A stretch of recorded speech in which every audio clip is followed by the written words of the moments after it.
So while I want to celebrate Jesus and Jesus Christ and his birth and what happened during his life and all of those pieces, I also want us to take note that he is coming back. And therefore, that is only a fraction of his story. And so where do you fit in? You are in the middle. You are in the 80 season of Jesus has gone. He has gone back to the right hand of the Father. He dwells among us. His Holy Spirit obviously is inside of our heart. And yet there is going to be this great return.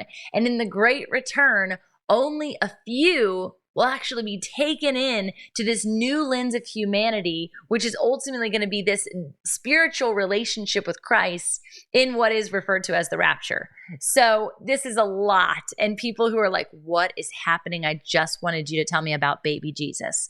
Well, baby, I'm going to tell you about Jesus, okay? It's going to be a little different. That reminds me of my son.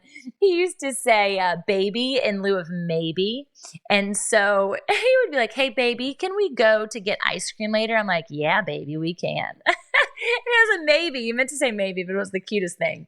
So all of this to tell you a couple of revelations. I told you I was going to tell you in connection to some adventures that I have been on. And if you take the root word of Advent and add it in here to the exploration, to the journey up, to the what's ahead, it's an ultimate adventure. It's going to be a nutty, amazing adventure for Jesus to come back. I know I'm going to be on the good side of that, just in the sense of not being good versus bad, but my heart is sold out to the Lord, and I am yearning for more to come to the cross so that they can live a resurrected life here on earth as it is in heaven, because heaven will touch earth again. It does every single day in my mind. And you're a part of that story. So here are some things that I've gone to. I've got 3 that I want you guys to keep your eyes attuned for and hopefully go to participate in and be a recipient of the wisdom. Now, I know some people from a Chosen perspective, they love Chosen. I love Chosen. I can't wait for season 4 to come out. There's going to be some early showings actually happening, I think I say next week. I don't know when you're listening to this because it's all through the month of December. But it's happening soon and you definitely want to get in there. But some don't actually love Chosen because of the actors not being Christian, and that's neither here nor there. I can share my political preference on that, but ultimately I believe that the good news is being spread through people who don't even know fully what it is that they're spreading, but God will get God's way. I love saying that. God will get God's way. That's who he is. He is the God of sovereignty. He is the God of truth. He is the God of promises. His promises always come to fruition. So however he gets the gospel into the hearts of people, he will do so. So Chosen is a way, but what I want to speak to you is a couple of other theatrical experiences that I got to be in. That'd be awesome. The Thorn. I went to this essentially Broadway type show. It was a musical that is like a Cirque du Soleil meets Broadway meets Passion of the Christ, okay? Beautiful, beautiful. We took our kiddos and we've been taking our kids to all of these things, and they're at that place of comprehension. And even though there was a lot of feedback and reviews around Act 2 being really grotesque and keeping the kids out of the scene, I was assuming that it was connected to the crucifixion, and our kids have not necessarily witnessed the crucifixion. We've never showed them the Passion of the Christ. In fact, my husband's never even seen it, about the goriness of that. But I was like, they're okay. They're old enough. They know the story. They comprehend it. We watch a lot of things around it.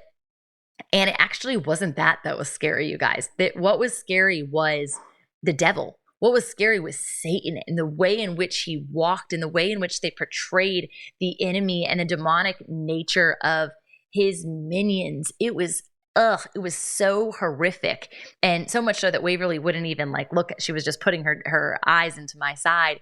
And that will forever stick with me. But there was also so much beauty and joy in the way that they portrayed life and life to the fullest. And I want you guys to go and see this, because when you see things like this outside of the word will give you, spiritual eyes, and you'll have an ability to see vision and understand it. But when you have something contextual, because we have 5, 6 senses, right? We have 5 senses. The 6th senses is our Christ sense. It's our spiritual sense. It's our angelic understanding. It's our seer ability beyond the natural into the supernatural. It's our prophetic.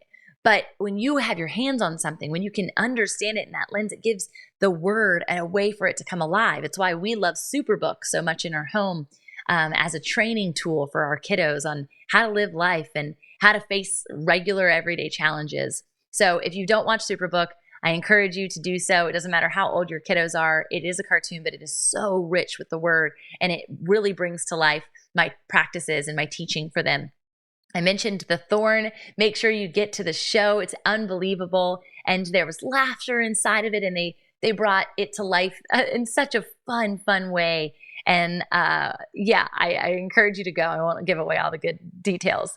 The next was The Journey to Bethlehem. And this was being broadcasted in the movie theater, and it is also a musical. So good. This gave me an entirely new lens on Mary and what she walked through in not only being betrothed to Joseph, in the process of being betrothed and having somebody choose your spouse for life, right?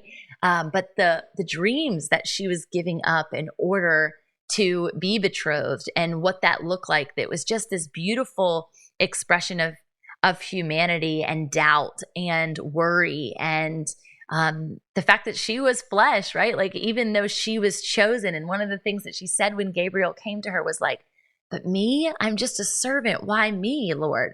Why would you choose me? And that was a massive revelation for me,